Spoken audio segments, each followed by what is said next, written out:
د دې فاضلانو عالمانو والدینو له مبارکي ورکوما، د فاضلانو له مبارکي ورکوما. داسې غریب غریب طلبا زمونږ په مدرسو کې علم حاصلی، ما ته معلوم دي سحر نه ماسپخینه پورې زمونږ سره درسونو کې شرکت کوي او ماسپخین نه بیا وروستو په سیکنډ ټایم کې هغه بیا خپلې دیاړۍ کوي، خپلې مزدورۍ کوي، خپلې دکاندارۍ کوي. ای رونو داسې طالب العلم مې هم لیدلی دی چې سحر نه تر ماښامه پورې په مدرسه کې علم حاصلی او ماښام نه تر سحره پورې په کارخانه کې دیاړي او مزدوري کوي، خپل کفالت هم کوي، د خپل کور کفالت هم کوي. دا خوش قسمت دي. او دې رونو ته مې وایم چې د علم په لار کې تکلیف او مشقت، دې سره علم کې حسن پیدا کیږي، دې سره علم کې قبولیت پیدا کیږي، دې سره علم کې محبوبیت پیدا کیږي. حضرت مولانا عبدالقادر رائپوری رحمه الله زمونږ استاسو د دیوبند په اکابرینو کې یو عظیمه هستی تیره شوې ده. پلار یې دی لا وړوکی و چې پلار یې وفات شوی و. د مور یې تمنا وه چې زما دا بچی عالم جوړ شي، په خپله باندې خپل رودادي زندگی لیکي.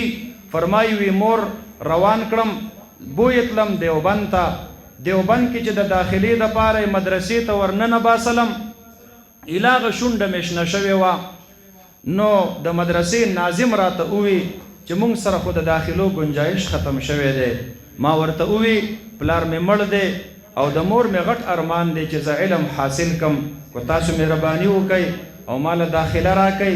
وی چې کلاس روم کې را سره ځای شته دی، په کلاس کې په درسګاه کې را سره گنجایش شته دی، خو زمونږ د لنګر چې څومره تخمینه مونږ لګولې وه هغه اندازه داخله مونږ کړې ده، سوا مونږ سره گنجایش نشته دی.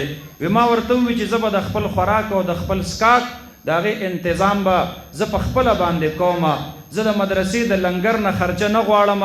فرمایي مور مې رخصته کړله، مدرسه کې داخل شومه، خو د لنګر اجازت راته نه و، د مطعم اجازت راته نه و.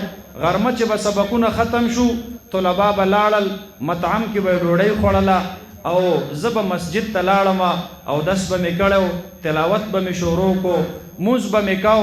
ماسپښین نه بعد به تکرار شروع شو، مازدیګره پورې به طلباو په مړه ګېډه باندې خپل تکرار کو، زه به ورسره ناست وم. مازدیګر به چې کله په دیوبند کې طلبا لاړل ډوډۍ به یې وخوړله، زما خو چونکې په هغې کې حق نه رسېدلو، زه به ووتم شاړو طرف ته به لاړم، صحرا طرف ته به لاړم. هلته یو ندی بیدله او د هغې په غاړه باندې د فروټو یو منډي وه. فرمایي وی زه به هغې فروټ منډۍ ته لاړم، تر مازدیګره پورې به هلته اوړېدم راوړېدم چې خلقو به خپل مارکیټونه دکانونه بند کړل. په هغه ورځ باندې چې بچا د فروټو پوستکي غورځولي وو، خربوزه به یې خوړلې وه پوستکی به یې ورتاو کړی و، هندوانه به یې خوړلې وه پوستکی به یې ورتاو کړی و. ما به غلې غوندې هغه پوستکي راغونډ کړل، ما به راواخیستل، ما به په هغې ندۍ کې پاک کړل او بیا به د ماښام په تیاره کې هغې ته کېناستم، ما به د فروټو هغه پوستکي خوړل او دعا به مې ورسره غوښتله.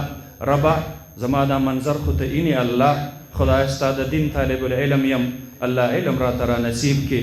فرمایي وی کال پس چې کله کور ته لاړم مور مې ډېره زیاته خوشحاله وه او د ډېرې خوشحالۍ نه راته په ژړا شوله. ما ورته وی مورې ته ولې ژاړې؟ چې کاش چې عبدالقادره ستا پلار ژوندی وی زما وس رسېدلی، ما به د وربشو په ځای تاله د غنمو ډوډۍ پخ کړې وه.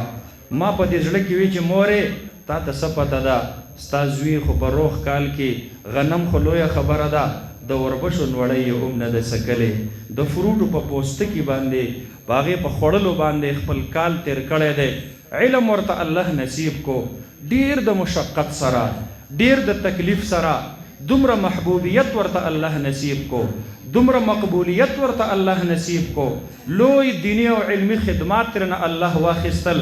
چې کله وفات شو حضرت مولانا فضل الرحمن گنج مراد آبادی رحمه الله په خپله باندې فرمایي وی زه د تدفین په دوران کې په قبرستان کې حاضر وم، ما زړه کې الله رب العالمین یو خبر ورواچو، فضل الرحمن دا کوم سړی چې نن د دنیا نه رخصت شو د علم نه دا ډکه سینه الله ته دومره محبوبه ده، ګیر چاپیره 40 میله فاصله کې چې څومره قبرستانونه دي په هغې کې پراته مړي دي، الله د دې عالم د دې علم نه ډکې سینې د برکته د ټولو نه عذاب پورته کړلو.